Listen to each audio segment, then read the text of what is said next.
was crazy.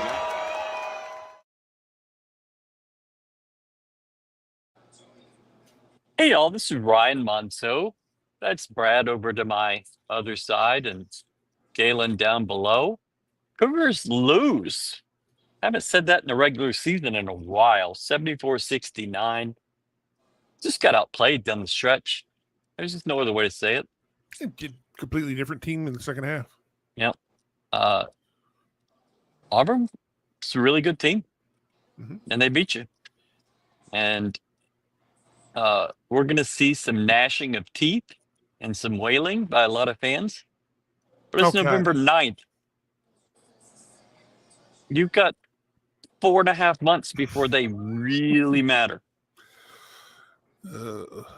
It's hard to get riled up. I did not think they played their best. I think they were intimidated a little early on. Auburn punched them in the mouth. Auburn did what they do. They look like a better team than you saw them in the NCAA tournament a couple of years ago, for sure. I think Johnny Broome is really good. I think he ended up with 9 rebounds, so he did not get his 62nd double-double of his college career. So, Galen, thoughts? I thought that, throughout the whole game, their pressure and even us inbounding the ball, I thought they kind of got us out of rhythm, with their ball pressure and their denials. But, when you're denying, that means the driving lanes are open. So you got to attack. And I thought towards the second half with Broome, Bruce Pearl, credit to him, he did a good job he knew we were going to monster. He did a good job of having one of our bigs lifted and another one and Big Broome down there by himself. And it was like a quick pass, quick shot, so he did a good job of kind of, a great chess match. But, I thought our guys battled. I kind of felt like I knew that this was going to be a tough game for us, given that, Auburn, they're like Broome, he's kind of their anchor and he's been there for a minute, whereas like our PG, that's kind of like our most prized possession. And this has been his first year here. So it's just going to be a learning curve for our guys. But, I'm proud of our efforts. I felt like there were times where I think it was early in the second half, we could have took the lead up to 11. Yeah. Made a mistake. And then next thing you know, the game is tied. So it's like whenever you're kind of getting the team to that kill point to where like they're looking up and it's a double-digit lead, you can't put yourself in position to make mistakes and, just to kind of gamble on certain plays. We're going to go ahead and get this one out of the way. Why not go zone? Because Auburn is a great rebounding team and it's hard to rebound out of a zone. Yeah. That's why it'd be a terrible idea to go zone against Auburn. It'd be absolutely horrendous. Let alone when they got it going like that from 3, they were hitting shit off the glass. 2 or 3 of them off the glass, heavily contested. It's like, bro, that's at that point it's just a good shot. Like you can do nothing about that. You hit it off the glass. You wasn't trying to do that, brother. Brad? This is not a surprise at all. People are fucking out of their mind, flipping out about this. I mean, if you're flipping out about this, then you might as well not watch the Auburn game because it's going to get worse against Auburn. Alabama. Alabama. The fucking morons. I'm sorry, I need to say that out loud. Auburn's a damn good team, and Bruce Pearl is a damn good coach. And one thing that Bruce Pearl does really, really well, he has a really strong defensive team, but he's a great offensive coach. And he's going to be able to exploit matchups. And the problem that U of H has right now, and it's just part of the growing process, is you don't have somebody like Jamal. You don't have somebody like Marcus Sasser. Yeah. guys haven't grown into that role yet because this is their first time to be looked at. It takes something special to turn up the to turn up the volume. If you remember last year, we didn't play anybody the caliber of Auburn to start the season. No. So we were able to kind of cleanly go through most of the up until A&M over Christmas. We were able to have the time to gel and all to realize that he's got to take control. And it really didn't kick in totally until conference play started. After those first 2 losses in conference, you got to have a guy who says, everybody in the backpack, we're gonna go, and it's got to happen against good teams. Guys have to learn. Help ain't coming. They are the help. Marcus ain't coming off the bench to shoot you out of problems. Jamal's not going to hit the big shot for you anymore. Somebody's got to do it. Yeah. This program, it's just growing. It's just part of growth. I mean, this is what happens, and we've stepped up quite a bit as far as the difficulty of schedule goes early on.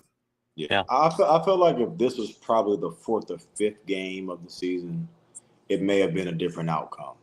With a Bruce Pearl team, or regardless of where he's coaching, those guys are going to be scrappy. At the bare minimum, they're going to be scrappy, and they're going to play hard. So just like, I guess with the new roles that some of our guys have, if this was probably like the 4th or 5th game, I feel like it'd be a much different outcome. But I mean, it's always good to get this type of test early because it kind of braces you for what may lie ahead. I mean, this was straight up tournament game. Absolutely. This was a straight up tournament game. Yeah, absolutely.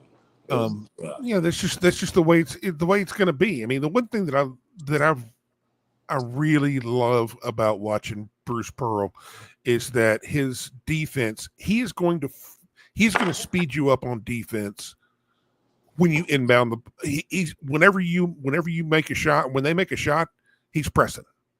But he'll pull off the press as soon as you get the ball in because he's not going to get exposed. He just wants to cause you trouble. Yeah, you don't want to overextend your defense. Yeah. But he's going to fall back, and then they're going to fall back into a half court set, and they're going to get up into you. And so that's what they did. What they were able to do to an experienced team, but inexperienced in leadership and on the floor leadership, is they were able to speed everybody up. Really, I mean, if you noticed, everybody was going a million miles an hour, trying to make plays early on, out of control. And finally didn't really settle in until later. But then once things started looking a little bit better in the middle of the first, towards the end of the first half, but second half, Auburn made adjustments and just could not. I mean, what did Broom score 14, 12 in the second? Yeah, I think he ended up with 19 total. And then their 20. Superstar freshman 20. Just lit the world on fire. Quick touches, man. Like, yeah, they put 3 where we may have had 2. They definitely. Yeah, but it's just a learning experience for a lot of our guys. I feel like what Bruce Pearl does is I feel like he knows that not everybody at the college level has a green light, and you want to kind of put certain people in position to where, if I do this, I might, you might be a little doubtful with the pressure and how they speed the game up, so just like, hats off to Auburn. They had a great game plan, but I do feel like this loss in the film session that's going to follow is going to help us a lot more than it's going to hurt us. I mean, you lost to a top 12 team. It's not the end of the world. In November. I disagree. I think this was the end of the season. It's over. GG's. Pack it in. GG's. Back it up. Back up the truck. It's fucking over.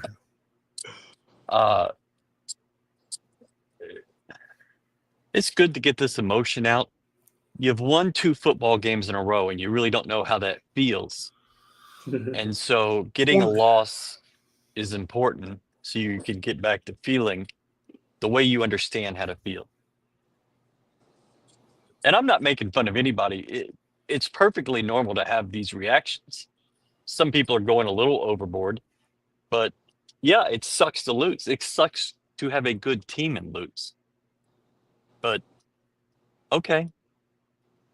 The most important 2 games of last season were going to Iowa State and getting your shit pushed in to start that game, and then losing late the next game at TCU where you don't get that playoff. Those are the most important games of the year because they set you up for what you did after that. You went whatever it was, 14-1 to close out the regular season. No. But losses are more valuable, I think, at this time of year than wins, typically. Malik Wilson's a better player than Mercy. Mercy might be the best shooter on the team, but until you can play defense, those were men out there tonight. This is a sign You of weren't someone. playing high school kids. Oh wait, this is a sign of someone who might not have played anything at a. No, we're not going to do that. No, it's just no disrespect. It's like where you can't just sit here and just try to talk down on someone because of it's an experience game. You're playing Men. University of Auburn. This is the SEC team. They're a top 12 team in the nation. You know, one thing I like to say about our coaching staff is like, you know, they kind of run the practices of the team. So I feel like if anybody has a good idea of what's going on and who's ready, it's probably them. So it was like when I remember Coach Simpson, he used to say this thing. He used to have this saying. He still has it, but he was like, let's say somebody's not getting enough playing time, and he'll be like, Galen, you know what my answer would be to them? He's like, because I'm trying to win. Not everybody is able to play in regardless of what their high school or highlight tape looks like. Not everybody can play in every game. And it's like some people got to understand that. It's like where you can't just sit here and put people down whenever. It's crazy. We win this game, we don't get that comment. Maybe not. That's one thing. That's the one thing I dislike about the people who support us. Is like whenever we lose, which is rare, they kind of turn. They get real shitty, and it's like it's a process. You can't just sit here and put people down because we can't win every fucking game. Well, and here's the most ludicrous part of it is those two don't share each other's minutes. Literally. Malik was in there. It's not the same. Was running. Okay, is Mercy better than LJ? Whoever Kenyon B, is he better than LJ? You had I mean, I would love to see Mercy in that, but I understand why he didn't. We all do. He's a freshman. That's second game of maybe the fifth game. Terrence got LJ's minutes. Man. Terrence got LJ's minutes, and if you notice, Sharp played all night long. Yeah. And the reason why he played all night long is because he used to be like Mercy, but his defense is 1,000 times better. Sounds you might get it, man. It's just a part of it's a part of growing up. I would have loved. I mean, I'm sitting there in my mind thinking, man, I'd like to see what Mercy would do, but then I watched the defensive end. And it's like, well, he wasn't going to do that. No, I mean that's just the way. It's not a knock against him. Everybody got to pay their dues. Everybody got to pay their dues. He's fresh, man. And kid is talented. Kid is talented. His best days are ahead of him. Yeah, best days are ahead of him for sure. JBR only played 9 minutes, I believe. Which there was a point. I think it was late, or no, it was early in the first or second half. It was about 19 minutes to play. He got a little banged, and I think he was trying to make an offensive play, and I feel like something happened with his groin. Yeah, because he went to the bench. He split his legs a little bit. Yes, and he went to the bench right at 19 minutes to play, and they put a heating pad on it, and he stayed for, I think, 6 minutes of playing time. So probably 12 minutes or so on the bench with that heating pad, and didn't play a ton of minutes. So that's that's a starter that you didn't have. And JoJo made some mistakes. He made some plays, but he made some mistakes, and that's going to happen too, because he's barely off being a freshman. So let's take a step back. Star Pizza. You've got lunch buffets on Tuesdays and Fridays. You've got lunch specials all week. Just great pizza, great food. Great Today they had a vibes. great deal. Great Great vibe. vibes. Great vibes. They had a deal where if you came in, they'd give you a free cupcake. And I think Brad went in 7 times during the day. Try them out. If you've never tried Star Pizza, they support your school. They're now stepping up and doing advertisements in game, in Fertitta Center. These are your people. Check them out. Star Pizza. You can order online. They deliver. They have 3 locations, 2 in Houston, 1 in Katy. Mm. Check them out. Okay, now let's be pissed off some more.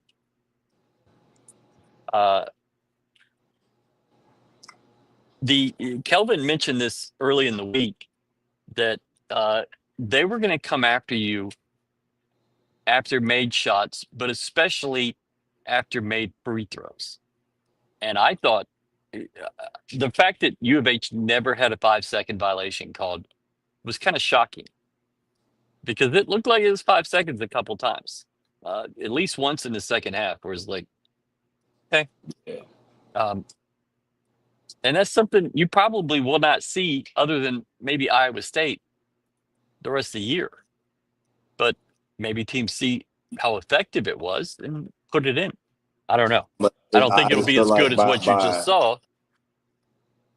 I feel like by that happening this early in the year, you can kind of brace for it. Like, let's say Iowa State last year, you said that was like one of those games that we needed to lose. But let's say we go back there this year with the pressure that Auburn put on us. There's something that we have in store for that. You know what I'm saying? Like it's everything happens for a reason, man. And like it's just the people's reactions. That is really what boils my blood. Like I can't stress that enough. It's like we're all Yeah, kind of figuring out new roles. You know, some guys have big shoes to fill. And sometimes you might have to accept that, you know what, this guy might not be that guy. not right Gotta now. let him grow Right. into let him grow into his own role. Let him be who he is and then work with that.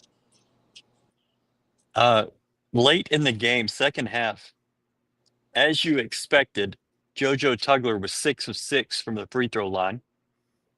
Javier Yeah. was 2 of Yeah. 2. 2-2. Yeah. I mean, Hey, Javier showed you last year that when you need him, he's going to show up on the free throw line. Clutch free throws for sure. I mean, they kept you in the game. There was a couple of different points where that lead that Auburn had could have grown to where you just never had a chance, and they kept you in it. Excuse me. Why is there a comment section if y'all don't answer? That's a great question. Chuck wants some attention, so let's scroll back up and answer his question. I didn't see his question. Why is Mercy on the roster if he can't play D? There's a thing called a learning curve that you must go through in order to earn the right to play. You can't just show up and just play. You have to earn minutes. It's called a process. This is the second game. This is the second game of the season. No, dog. It's like it's 2K, dude. You just throw them in. You Like, throw them in, and they're good to go. Everything's ready to go. What is so hard to understand about that concept? It's it's. Well, I mean, everybody knows that Jabal was a stud the minute he walked on the floor as a freshman. Yeah. The 5 minutes he played as a freshman. Didn't play. Yeah. Juwan did not play as a freshman. Did not I think play. He got in 2 games. He sat out a year and then didn't play. So, it's good to get these feelings out. This is what this is, just a therapy session. I got this thing about feelings, Ryan. Uh-oh. It's like how you feel in reality, they have to collide. I can't just sit here and be like, you know what, Ryan, I feel like the sun's shining. Change my mind. It's like how you feel in reality have to meet in the middle. And, sometimes your emotions get the best of you, man. Might cloud your judgment.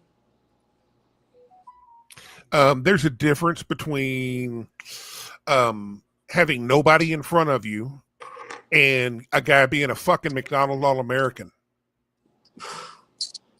You realize that Pettiford was McDonald's All-American. He's one of the top recruits in the entire country last year. Mercy's great player. Anyway, who's next? Well, here's the thing. Maybe you're not a top 5 team right now. The people that vote on that have no fucking clue. They're people like me. They pay less attention than me. Is this Maybe guy you're not a top 5 team. one of ours? Like, is he one of ours? He's a U of H fan. I feel you. The overreaction is embarrassing. It's not embarrassing. There's components of it that are embarrassing, but it's normal and it happens to every fan base. I went to LSU. That fan base is having quite an overreaction night after getting their stool pushed in by Alabama. It's okay. It happens. Ryan, let's see some more comments. I like this. Let's see some more. You like this? Okay. Here's a good one. Where was the media sitting? I am so far up. I keep having to walk down the stairs to get to the floor. I think I've done it 8 times. And they're big stairs. They're not little stairs. And so my thighs are barking. We're pretty far up here in the concourse where the club level is, on cheap ass tables and cheap ass chairs. I hate this arena, by the way. I just really do not like it. More comments. There you go, Galen. I want to talk about this. The 2 early fouls on LJ. LJ took out the Breon special. He got his first 2 in the first 3.5 minutes. They pull him. But then they put him back in with 9 minutes to play in the first half. That's a function of you needed some offense at that point. That's called trust. But it's trust. But I think it's challenging him. Mm-hmm. Go out there and play and make plays and don't do stupid shit and pick up that 3rd foul. And LJ didn't pick up the 3rd foul until the last 30 seconds. Yeah. And the thing is about LJ is, like, you can kind of see he was being more creative off the bounce, whereas like last year there were a lot of shots that were created for him. Yeah. So I can definitely see ways that his game has grown. He looked a lot more comfortable off the dribble, and when he's kind of hunting his offense, it helps our team because, you know, Coach Sampson, he always says on nights when you can't throw a rock in the ocean, if you're standing on shore, just get the ball on the rim. We'll go get it. So it's just like I was definitely impressed with his aggression on the offensive end in those spurts that he was able to kind of generate some points for us. Brad? I'm just trying to contain my F-bombs for right now.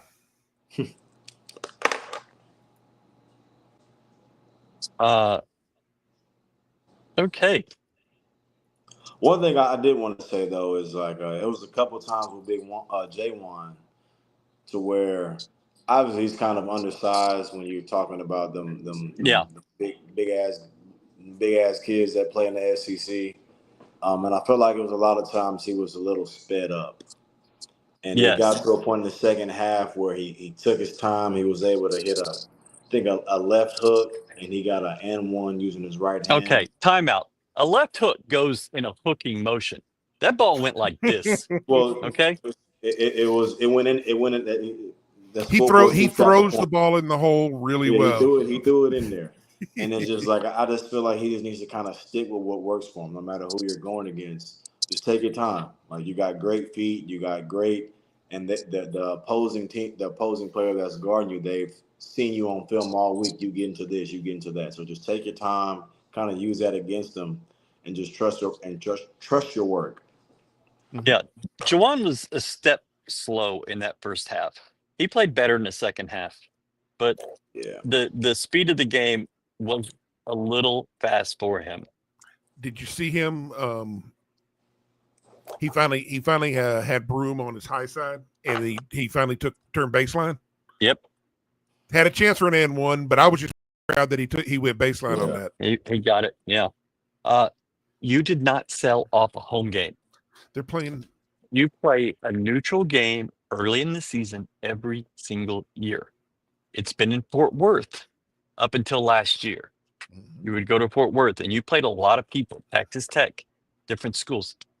Last year, you did it here with A&M. You did it tonight. You're going to do it next year in Birmingham. This is not a U of H home game.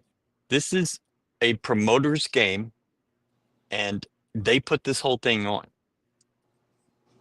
You didn't sell off a home game. This is intentional. Everybody in the country does this. Baylor played at American Airlines in Dallas tonight against Arkansas. Arkansas and Baylor. I was wondering where they were. That was it looked so different than what I mean, we were there in March. And it just looks so different than what you expected. I saw some kind of ad for the Bahamas. I'm like, did they fly to the Bahamas? It was a golf tournament in the Bahamas, is what it was. Yeah. On the banner at the scorer's table.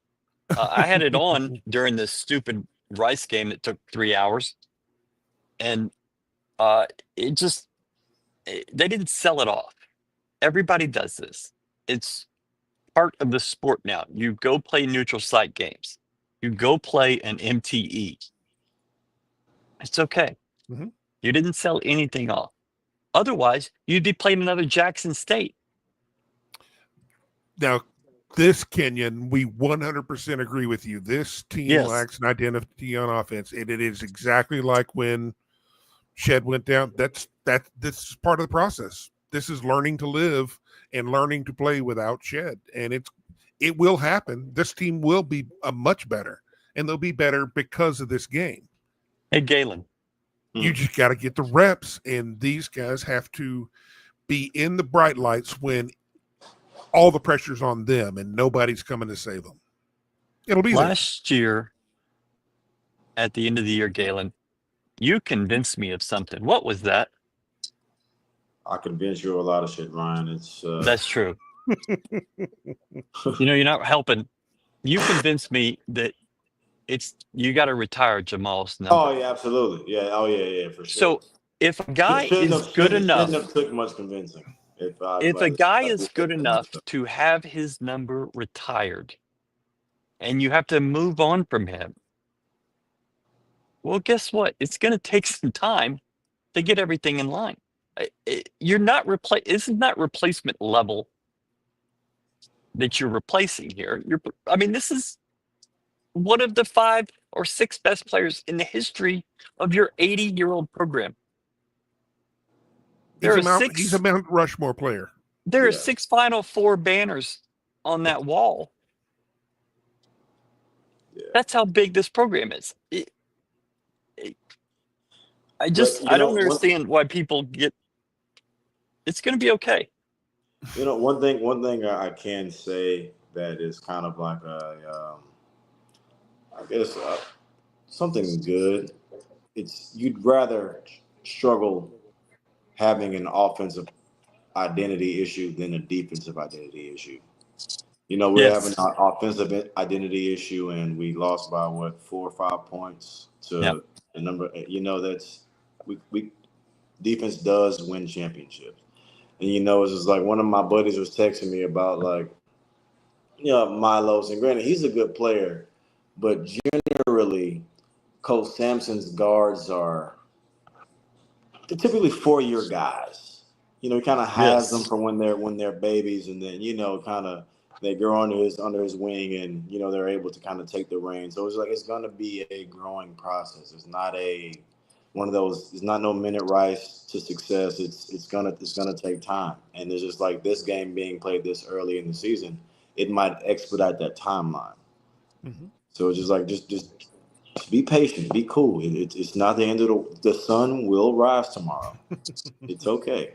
And if I'm looking for areas where people fell down, it's not going to be. I'm not going to put it on Los. I thought he looked really good. Yeah.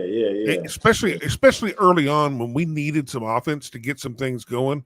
Because Bruce Pearl knows what he's doing, and he knows that if you pressure our shooters, you push them away from the basket, and they haven't proven yet that they are great off the dribble. So you got to force them. You got to get up into them, eliminate the three, and then force them to beat you off the bounce. And we struggled doing that. But Los did a good job of getting to the rack and then penetrating, was able to kick out a little bit, loosen everything up, and that's why we were able to score some. Now, things changed in the second half, but mostly because of we even shot better in the second half, but things mostly changed defensively. It was pretty much the same. You shot 12 of 30 in the first half, 12 of 28 in the second half. Yeah. It was pretty much the same. You did not rebound the ball on the offensive end very well in the second half. No. And that probably is the difference in the game. You don't have an offensive identity. I don't think you know who your best player is. It'll probably end up being Jawan. It might be LJ, but I don't think you know who that is right now. And that's okay. I think find it. Sure. I think for sure that I feel like we can all agree that LJ is probably the best offensive player if he gets fouled. 100%. Yeah, but it's just more so the guy that can create for himself and for others in certain times. I don't feel like we don't have that yet. I kind of feel like LJ can kind of grow into that role just because of how lethal he is offensively in terms of kind of being a 3-level scorer. If you foul him, he's going to make his free throws. He can shoot the three. He got a nice touch around the rim. But I just think that we just kind of got to develop just that guy who can, make something happen. And last year, obviously, that was Jamal for us. He could create for himself and create for others. But this year, up until this point, although it's the second game, we don't have it yet. But it's coming soon. You didn't really create for anyone tonight. There were that pressure. When you're playing against a team like that, you just got to spread them out and attack because if every pass is hard to make, then that means they're not in position to help. So you got to just say fuck the offense and kind of just attack with space and just be aggressive.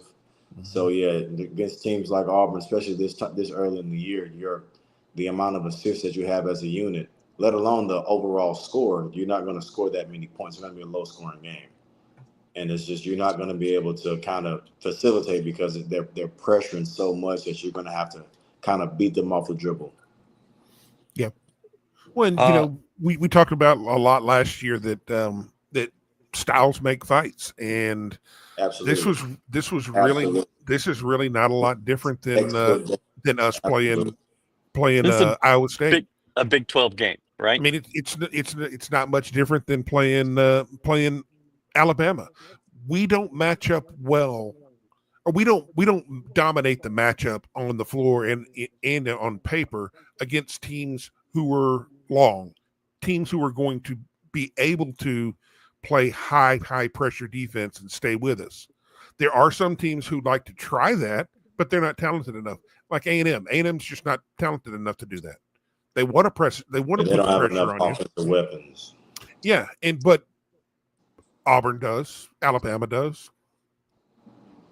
Kansas, of course, does. But we'll hold our own. But Iowa State's a terrible matchup, just for the exact same reason that Auburn's. I mean, we forget that Auburn was beating the piss out of us in the regionals. Yeah. I mean, they had us down, 22 at half? It was something crazy. I don't remember the exact number. Then we went absolutely nuts in the second half to steal that win in Birmingham.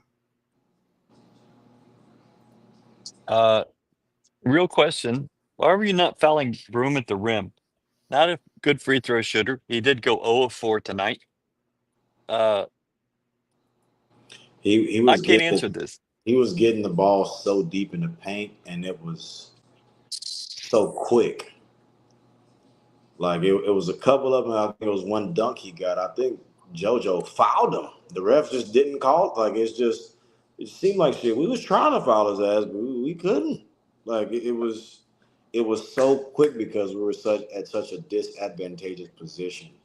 But hats off to Bruce Pearl, great coach. There's no secret to why he's been in this business a long time. I think that there are so many things you saw tonight that if you see twice more, you'll be surprised. Like if this team is not able to rally and fix some of these issues, maybe not the next time, but it's not going to happen 3 more times. That makes sense? Maybe not. I'm really old and it's really late, and I'm trying. You know what's funny? It was one of my teammates out here. He went to Auburn, and he was on their Final Four team. But he's such a Okay. nice guy. And I was like, bro, you don't strike me as an Auburn dude. Because them dudes is mean, them dudes is nasty, them dudes is scrappy. That ain't. Bruce Pearl is a hell of a coach. And it's like, just like our coach is going to get his team to play, Bruce Pearl is going to get his guys to play hard. For sure. True. Yeah. There was a comment I wanted to hit on. That's one of the things that I enjoy most about watching this team is the growth from the start of the season to the end of the season. Yeah. Because by the end of the season, they are usually a completely different team. 100%. Not usually. I don't remember the last time when they were not infinitely better. I was just about to say something about Terrence. I thought he was really good. I don't remember seeing him much the second half. I don't know why, but I just thought I like when he's aggressive. I feel like we missed him a lot last year. Just him giving us great positional size, his shot making ability, his rebounding ability. He's going to be huge for us this year.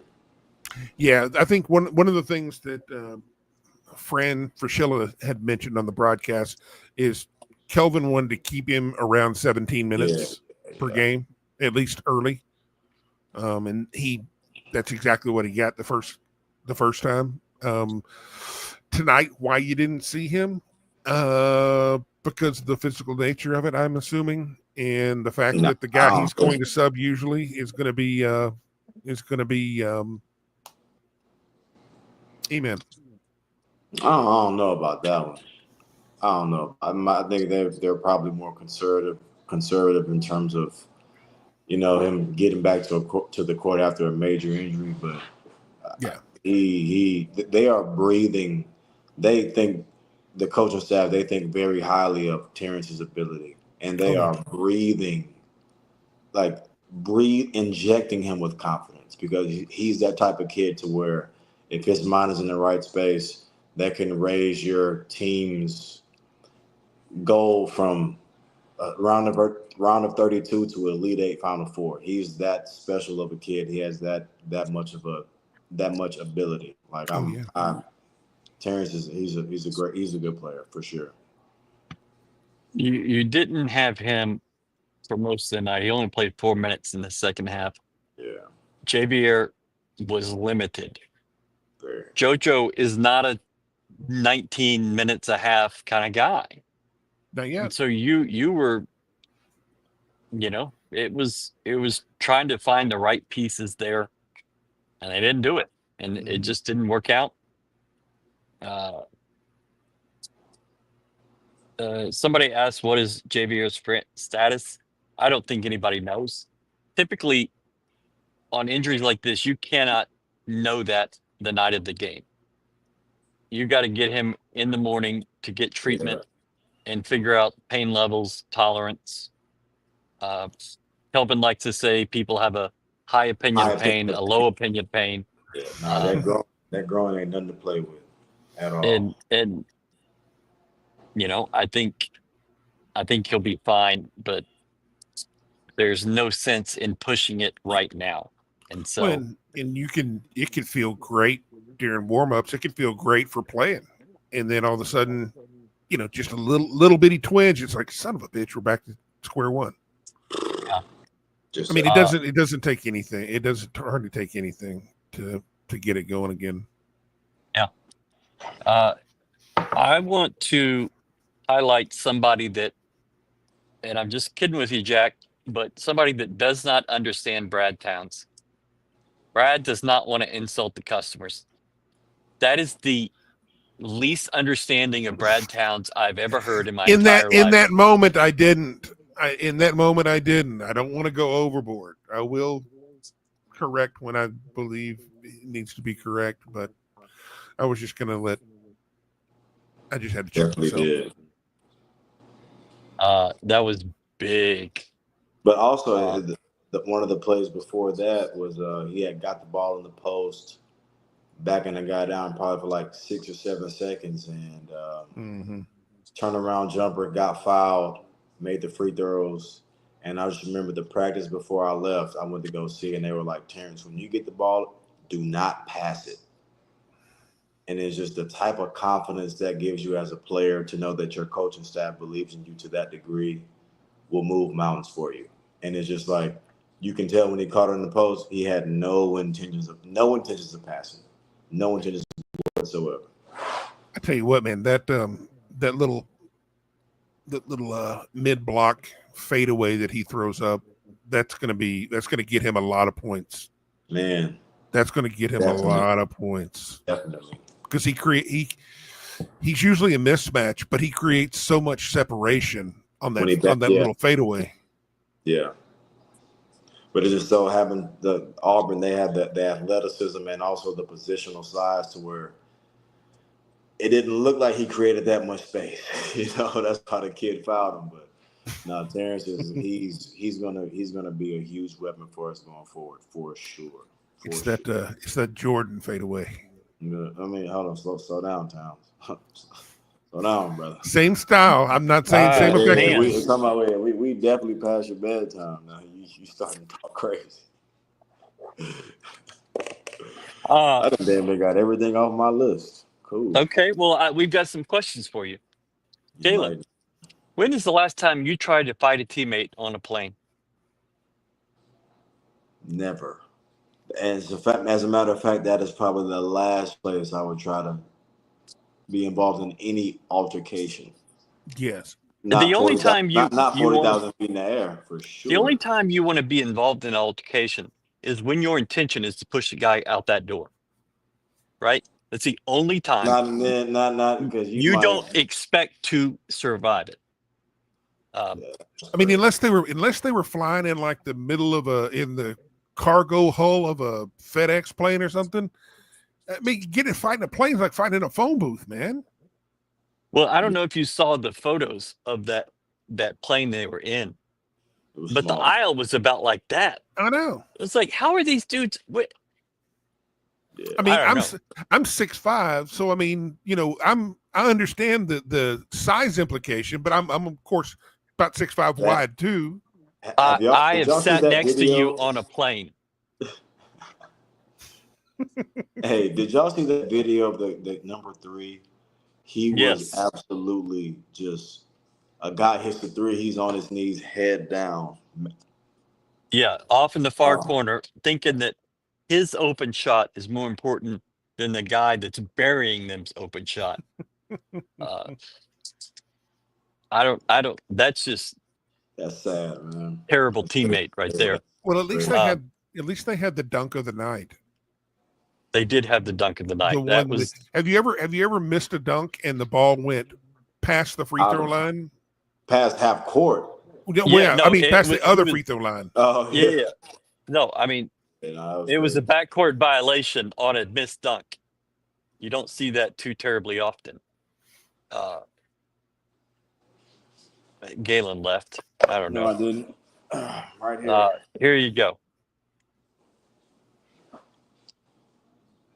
He tried to bury that under. I mean, this lane. Look at how big that lane was that he had. Boom. Yes, sir. Good job. And I am pissed off that U of H lost this game because we had the best intro video mocking this plane chip. Yeah, I mean, for sure. I worked on this a while, but we can't bring it out. It can't happen. No.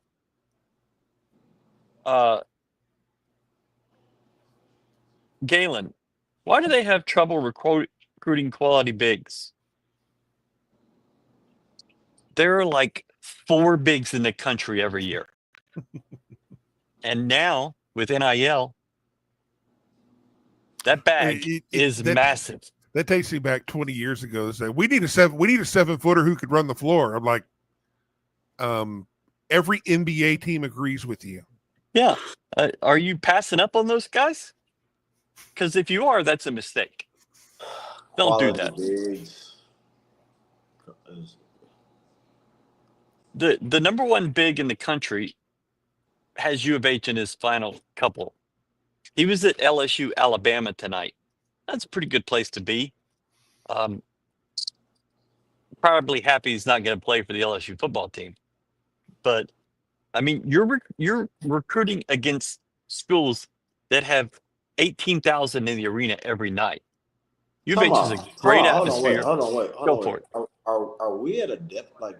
Were we not the number 1 ranked team last year for a period of time? It's like, are we? I think you're misunderstanding. I don't think anybody remembers that. Saying, are we not having success? Like, is J1 Roberts not a quality big? Is JoJo Tugler not a quality big? Am I missing something? Well, a quality big is like saying you want to get a 5-star quarterback at U of H. It can happen. Absolutely. It can happen. But those are the most prized possessions in all of sport. A really, really good big. First off, probably going to the NBA. Second, the way things are now, they're probably going to be able to go to the highest bidder. And then plus, it's not probably. When the thing also about a quote unquote quality big, the normal fans' view of a quality big looks completely different than what Kelvin Sampson. System. Yeah, they look completely different than what Kelvin Sampson. Because I guarantee you, he would rather have a guy that's 6'9", 6'10", that has a 8-foot wingspan than a guy that's 7'2", that's going to just sit there back to the basket and move like and the thing about quality bigs is that sometimes they might not always be the best people. You know, like I saw this thing earlier where the kid, I'm not trying to badmouth him, but the kid from Auburn, they were saying he was getting recruited by UConn, and then UConn just stopped. Yeah. Why do you think that is? Yeah. Probably his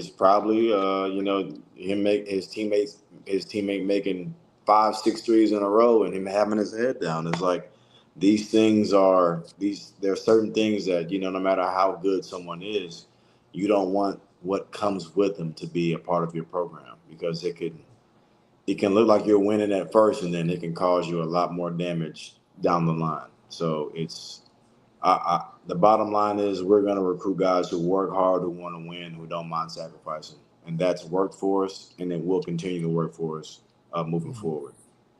And a lot of people don't know this. Hang on, Brad. Go ahead. That players in the U of H program don't necessarily have a veto, but you get to say on a recruiting visit or being around a guy, no, that guy's not one of us. There's certain things you can recognize, and then when you see it, you know, especially with our coaching staff, we have a lot of experienced coaches who've kind of been doing this thing for quite some time, and you see something, and it takes you back to the last time you saw it, and that guy didn't work out. It's like, I don't want that in my program. Yeah, so like, we're going to deal with the guys that work hard and the guys that we can develop who want to be coached, who don't mind sacrificing for the good of the team. Mm-hmm. They're taking the basketball court down, the jigsaw puzzle, the pieces of the court, and that's always so fascinating to watch. A lot more fascinating than y'all are tonight. We've been pretty damn but good. There's a lot of reasons why you don't recruit bigs. But well, I mean, you try to. But there's really so few of them. I mean, I think weren't we right there at the end with Derek Queen, who ended up going to Maryland. Derek Queen. You're I mean, right here at the end with Broom. Yeah. I mean, these guys are really good players. And they have a lot of options. Well, yeah, and Derek Queen goes to Maryland. And Maryland money, got money. a really big influx from that Under Armour money. I loved before the season started. One of those college basketball Twitter accounts had Derek Queen as the number 8 or 9 power forward in the country. Like he went to prom 2 months ago. How do you know that? Duarte has a quote from Kelvin. Javier is not ready to play. I think his injury is getting better. He's just not in game shape. Makes sense. He hasn't done anything since October 11th. Well, that's 4 weeks. So he went 26 days without even being on the floor. Mm-hmm. He first got on the floor, I believe it was Wednesday, maybe Thursday. Right. It will take him a while to get in shape. Auburn is not an ideal opponent when you've been off for 3 weeks. That's a pretty good point, Kelvin. They speed you up, and then the game is already faster for you because you miss so much time. Yeah, so it's kind of like shooting yourself in the foot twice. Yep. Brad's bark matches his bite. We know, love, and accept him. Bow wow, motherfuckers. So something happened tonight to me that really has not happened in my life.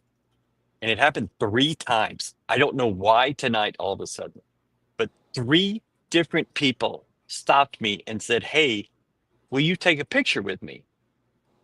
Like, what is wrong with you? I think you're lying. Yeah. I think they really were saying, "Will you take a picture for me?" And you just jumped into it. Well, that's also possible. But the story is a lot better the other way. You're so famous, you're infamous. I'm infamous. You're infamous. So I take a picture with somebody, and then a few minutes later, somebody else asks. And I don't know this person. And they said, "Oh, we watch the show all the time. Thanks a lot, Roy." Everybody call him Roy when you see him from Shut now the on. fuck up, Brad. Or come up, make up your own name for him, please. Roy Monceaux. We want him to get that ego boost and say, "Oh yeah," and then you call him by the wrong name. He's like, wah, wah. You're not going to understand this, Galen, but there's this movie, Kingpin, and the star of the show was a guy named Roy Munson. And he didn't have an arm, and he got Munsoned out in the middle of nowhere. And people used to call me that, and this just brought that back. So thank you, Brad. Munsoned again. Poor Ryan. So when's our next game? Wednesday, I believe. Wednesday. I do not even know who it is. I'm gonna be honest. They're about to be in for a rude awakening. Yeah. It's probably not going to be pretty for whomever that is. This was a good game to measure where they are. They will appreciate this game when they get into conference. Thoughts? Yes. Brad? Agreed. Thoughts? Okay. Agreed. Got that one taken care of. Y'all have a lot of comments that I am way behind. Way behind. I did not hear this, so I'm taking your word for it. Every other team in the country would call JVR 2 seconds in. Literally. People have gotten spoiled. There's this quote, familiarity breeds contempt. I can't believe we're getting literature advice. Familiarity breeds contempt. You become ungrateful for certain things and not knowing that what it was like when you didn't have it, man. Crazy. Shout out Gary. Yeah. Good quote, Greg. I appreciate that. Yeah. Phil Neolardo. Watch out for that. Watch out for their skull. So yeah, we play on Wednesday. We got Is it ULL. Louisiana? Yeah, Louisiana. And then we got Hofstra on Friday. Wait. The 22nd. Yeah, not this coming Friday.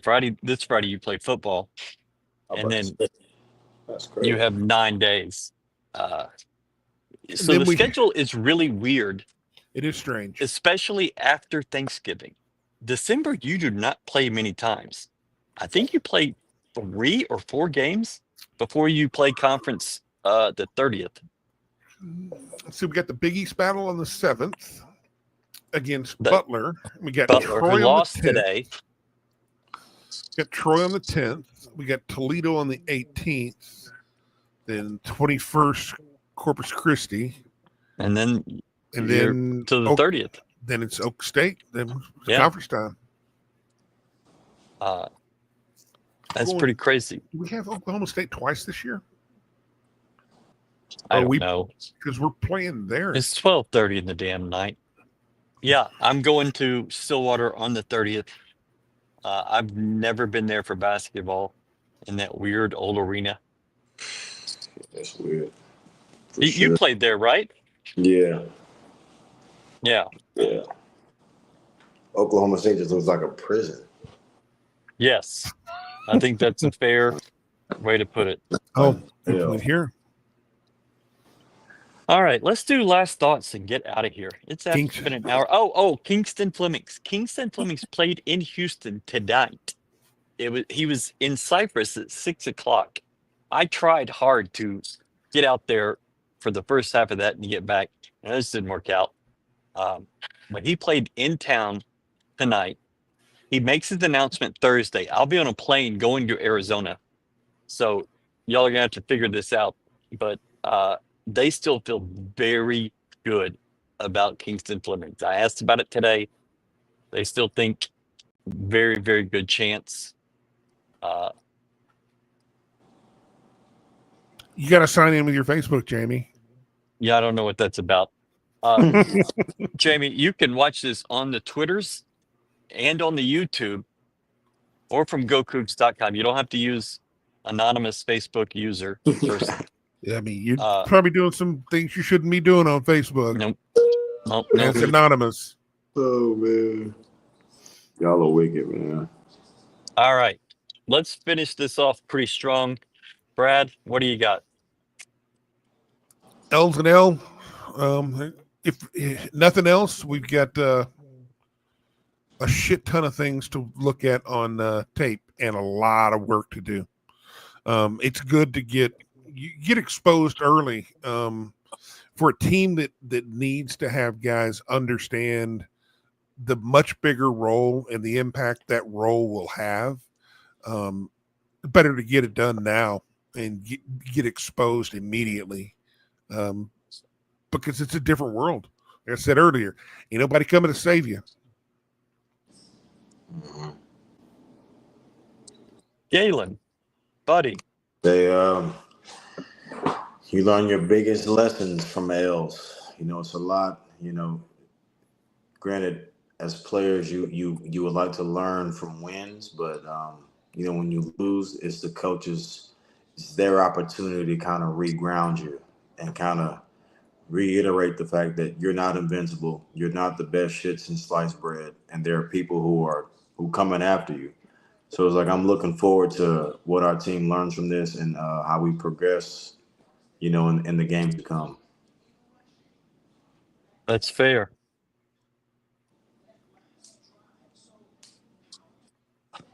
It is.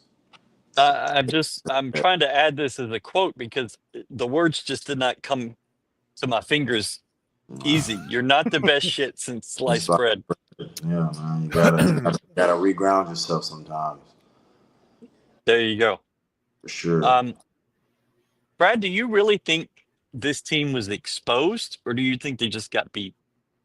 I think they got exposed for what they are right now. I mean, okay. We come in with a lot of hype. We sit there and we on paper and in our minds, we got to run it back. We got to run it back, boys. You know, everybody's coming back except for Jamal. Everything's going to be great. Woohoo! We killed A&M. Woohoo! And then we got exposed. But it's good. It's a good thing. We're not what we thought we were. We're not the team that ended last year. Sorry, knocked something over. We're not the team that ended last year, but we're a different team. And now they know it. Now there's no questions because they didn't come in and, you know, blow the doors off another good team. Yeah. Got a lot of work to do. Now I still believe that this team has all the parts, every bit, to go to the Final Four. And I also believe that Auburn has the same thing. Yeah. I just Final Four talk in November is so weird to me. But right now, you can literally pick probably 20 teams that have the ability to go to the. But to that's the Final thing Four. is that just let it play out before you even think about that, much less talk about it. It's just, I don't know.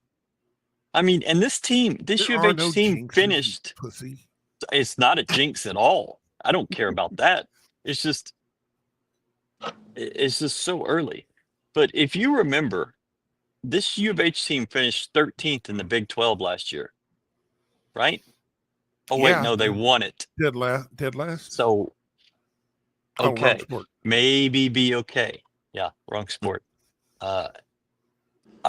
I just, this coaching staff and most of these players have a Big 12 ring from last year. They're going to figure it out.